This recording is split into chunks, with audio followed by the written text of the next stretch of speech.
Sick and tired of feeling like a glorified babysitter in your restaurant? Well, take notes as I'm about to give you the plan to make sure you stop this once and for all. Hey everyone, Donald Burns, the restaurant coach, and today we're going to talk about a topic that many restaurant owners and managers face: how to stop feeling like a glorified babysitter and instead learn how to motivate your team. So, if you want to create a thriving, high performing team, stick around and let's dive in. So, let me know if you've experienced this before.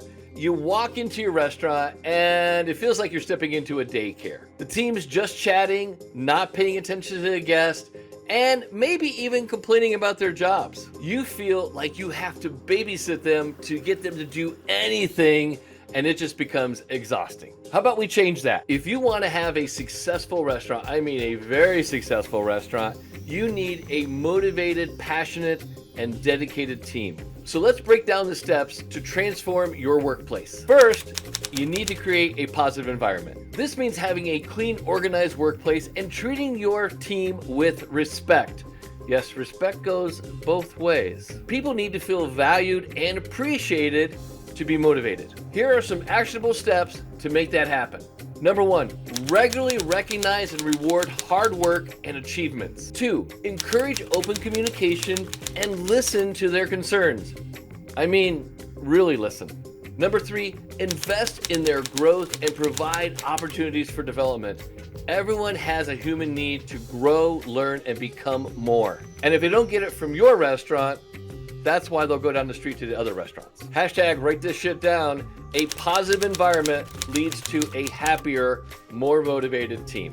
Next, you must set clear expectations. Your team must know exactly what is expected of them, from their job responsibilities to the restaurant's performance goals. To do this, number 1, provide clear, accurate, updated job descriptions and training materials, including training videos. Number 2, establish performance metrics and regularly review them with the team and update them on a regular basis. 3, discuss expectations in team meetings and in one-on-one sessions.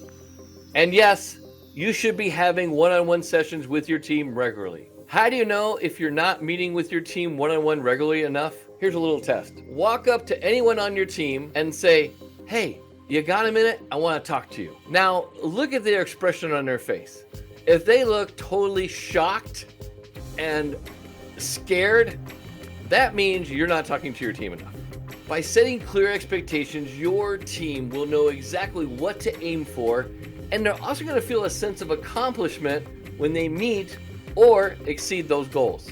Here's a good little reminder that it's probably time to let go of the reins a little bit and empower your team a little bit more. You gotta trust your team with responsibilities and give the autonomy to them to make decisions. This actually is gonna boost their confidence and motivate them to excel inside your restaurant. Here's a few ways to make that happen. Number 1, delegate tasks and decision making. 2, encourage problem solving and creativity. And 3, implement a feedback loop for continuous improvement. That means one-on-ones. When your team feels empowered, they're going to be more invested into your restaurant success and also more likely to be self-motivated. And finally, it's time to cultivate a little team spirit. Employees who feel that they're part of a team are going to feel more motivated to contribute to the restaurant's overall success. So how do you build team spirit? I'm glad you asked. Number 1, you can organize some team building activities and events.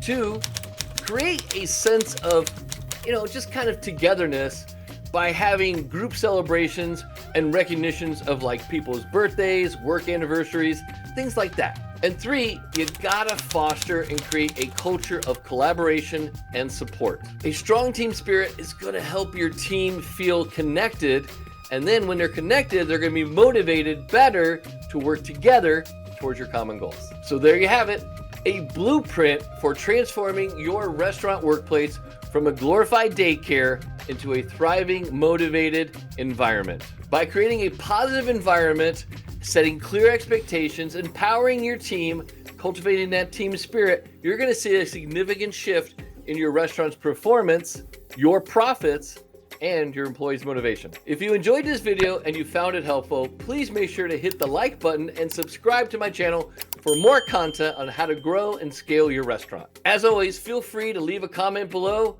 with your thoughts and any questions you might have. In my next video, I'm going to share tips on how to train your managers to become leaders, even if you hate training.